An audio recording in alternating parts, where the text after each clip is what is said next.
కుసుమహర కుసుమహర కుసుమహర మాతృశ్రీ కుసుమకుమారీదేవి జరిపిన అద్భుత లీలల్లో మరి ఒక దానిని ఇప్పుడు తెలుసుకుందాము. శ్రీ సంతోషకుమార మిత్ర లగ్నో వాస్తవ్యుడు, హరనాథ భక్తుడు. అతనికి ఇరువురు కుమార్తెలు. రెండవ కుమార్తె సచీదేవి. ఆమెకు ఎంత ప్రయాసపడినను మంచి సంబంధము అనేది లభ్యము కాలేదు. దైవఘటమున అమాయకుడు నిరక్షరాస్యుడైన భర్త లభించెను. ఆయన నామధేయము రాధికాచరణ్. అతనికి ఏ విధముగా అయినను విద్యావంతుని గావింప శ్రీమిత్ర సచీదేవి ఇరువురు విశ్వ ప్రయత్నములు గావించిరి. రాధికాచరణుడు భార్యతో షాజహాన్పూర్లో చదువును ఆరంభించెను. సచీదేవి నిర్విరామ కృషి ఫలితముగా రాధికాచరణునకు చదువు బాగుగా అబ్బసాగెను. అతడు దీక్షతో రాత్రింబవళ్ళు కష్టించి చదువుచు నాగపూర్ విశ్వవిద్యాలయంలో మెట్రిక్ పరీక్షకు కట్టెను. ఇక పరీక్ష నెల దినములు మాత్రమే ఉండెను. అంతలో భరింపరాని తలనొప్పి శ్రీ రాధికకు ప్రారంభమైనది. అతడు చదువుచున్న యొక్క విషయం బోధపడుటలేదు. సచీదేవి అష్ట కష్టములు పడి వైద్యము చేయించినది. కానీ ప్రయోజనం ఇసుమంతయూ లేకపోయినది. అప్పటి ఆమె స్థితి వర్ణింపనలవి కాదు. ఆమె తాత్కాలిక దశ ఎంతయో కరుణాజనకమయ్యి ఉండెను. తండ్రికి హృదయ విదారక పరిస్థితి ఎరుకపరిచినది. ఆయన కుమార్తెకు జాబులో, అమ్మా, సకల వ్యాధి నివారణము సకల సౌభాగ్యప్రదము అయిన కుసుమహర అను పంచాక్షరీ మహామంత్రమును దీక్షతో స్మరింపుము. మరియు నీకీ పునీత కార్యమున శీఘ్రముగా శుభము వాటిల్లుగాగునని శ్రీ కుసుమతల్లిని ఐక్యకంఠముతో భక్తి గద్గద హృదయముతో ధ్యానింపుము అని వ్రాసెను. తండ్రి ఉపదేశమును శిరసావహించి సచీదేవి నిరంతర కుసుమేశ్వరి ధ్యాన నిమగ్నమయ్యను. కానీ సచీదేవి భక్తి శ్రద్ధలతో పాటు రాధికాచరణుని శిరోవేదనము కూడా దినదిన అభివృద్ధి నొందసాగెను. మరి 2 దినములలో పరీక్షలు. సచీదేవికి పరీక్షలను గూర్చిన ఆశాభావము అడుగంటెను. కనీసము తన భర్త బ్రతికి బయటపడినా చాలు అనుకొనసాగినది. ఆ రోజు రాధికాబాబు పరిస్థితి విషమించినది. డాక్టరు లేతించి పరీక్షించి అతని మెదడులోని రక్తనాళములు దెబ్బతినివని చెప్పి వెడలిపోతిరి.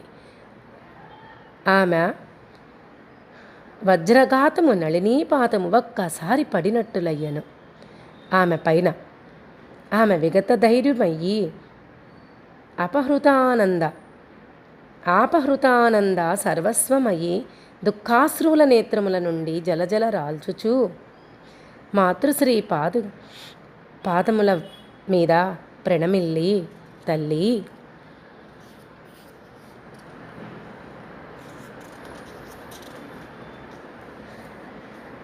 నా పతికి సరస్వతీ కటాక్షము ఏ విధమునకు లేదు. కనీసము నా మాంగల్యమునైనను కాపాడము తల్లి. సర్వమంగళ సౌభాగ్య ప్రదాయినివైన నీవే నాకు దిక్కు అని వేనోళ స్తుతించుచు నామమును ఏమరక స్మరించుచు నిష్టగా అలాగే ఉండిపోయెను. గంభీర నిశా సమయము అంటే అర్ధరాత్రి 11 గంటలు కావచ్చెను. రాధికాచరణుని గదిలో ఒక దేద్వీపమైన కాంతి విద్యుత్మానమైనట్లు ఉండుటన సచీదేవి ఆశ్చర్యచకితమైనది. ఆమె గది ద్వారము చెంత కరిగి గదిలోనికి దృష్టి సారించినది. ఆమె ఆనంద ఆశ్చర్యములకు అంతులేదు. తన భర్త మంచము పైన ఒక అపురూప తేజోమూర్తి పీణాపాణిమై అయి కూర్చొని అతని తలభాగమున తన దివ్యహస్తమును ఉంచెను. అంతలోనే ఆ మూర్తి సచివైపు చూచి బోసినవ్వు నవ్వినది. ఆ బోసినవ్వులెవ్వరివి? వీణాపాణి సరస్వతీదేవివి కావు, మన అమ్మ కుసుమమ్మవి. ఏ క్షణమునందును బిడ్డల కన్నీరు గాంచలేని ఆ పరదేవత రాధికాచరుణుని విద్యకు సచీదేవి మాంగల్యమునకు చిరకీర్తి నంద చేసినది.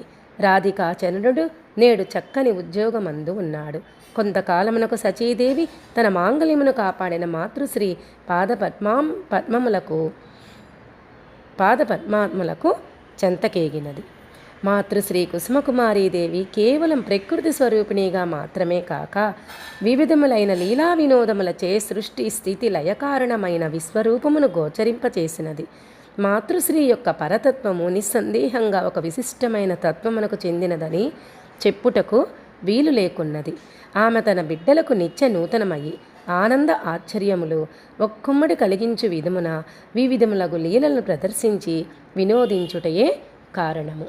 కుసుమహర చూడండి, అమ్మ చేసే ఈ లీలలన్నింటినీ మనము ప్రతిరోజు వినడం అంటే మన హృదయముతో విన్నచో మన హృదయంలో అమ్మ ఆసీనులయ్యి మనం చెప్పుకున్నట్లుగా అండి, అమ్మ నామము చేస్తూ ఉన్న ఆ యొక్క నామ స్మరణం యొక్క ఆ ధ్వని మనం కూడా వినగలుగుతాము. మన యొక్క కుసుమహర నామముతో మనము మనసుతో చేసే కుసుమహర నామంతో అమ్మ హృదయంలో ఉన్న కుసుమహర నామస్మరణని మనం కూడా వింటూ రెండూ కూడా అంటే మన మనసు మన హృదయము రెండు ఏకమయ్యి మనము నిత్యము ఇలాంటి అనుభూతులని పొందగలుగుతాము. జై కుసుమహర.